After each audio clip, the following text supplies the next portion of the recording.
The final night of the Republican National Convention is underway. Ken Kazarowski and Allison Fergut are live in Milwaukee ahead of Donald Trump's speech. Ken. Good evening, Emily. There's an electricity in the air as attendees continue to walk behind us to the atrium into the Pfizer Forum. They're, of course, awaiting Donald Trump to officially accept the nomination for the third consecutive time to be the GOP nominee for president. That'll be coming up later tonight. And we have heard from a ton of officials over the last few days who all believe Trump's speech tonight is going to be one that leans on inspiration and trying to have a message of national unity.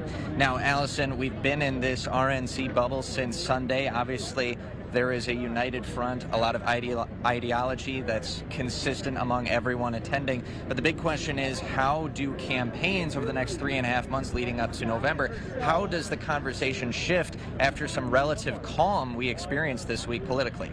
Yeah, Ken, I spoke with both parties today, and they were both of them were emphasizing the importance of focusing on policy going forward instead of personal attacks like we usually see in political rhetoric.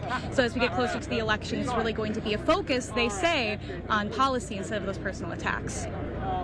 Ultimately, our focus is going to be on unity and on that vision to make sure we make America great again. While negative attack ads are commonplace in American politics, there's been less mudslinging than usual as the RNC convened shortly after the assassination attempt on former President Trump. This politics of personal destruction, attacking each other, needs to come to an end. GOP leaders say they want to focus on the positives moving forward. The main motivation of this convention has been love of country. I think we've seen that night after night. We've seen that with what the speakers have said, and that's going to carry through this entire campaign. Positive messaging is something Democrats are also on board with. I truly believe that we really need to get back to calling for unity. We have been dealing with misinformation, disinformation, lies, rhetoric, political violent rhetoric, right? And so whether you're Democrat, Republican, Independent, or somebody who clearly don't care about politics, this has no place in particularly this upcoming election.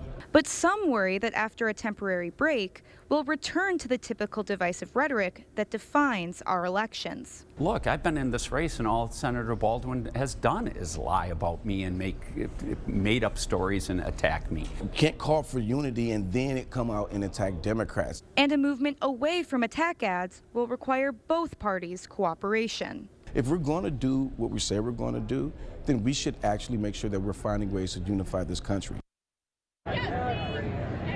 So tonight will be Donald Trump's first time addressing the public since that attempted assassination. And so it'll be really interesting. I think this is a great moment for Trump to really call for civility and unity. I know it's what a lot of people are hoping for right now.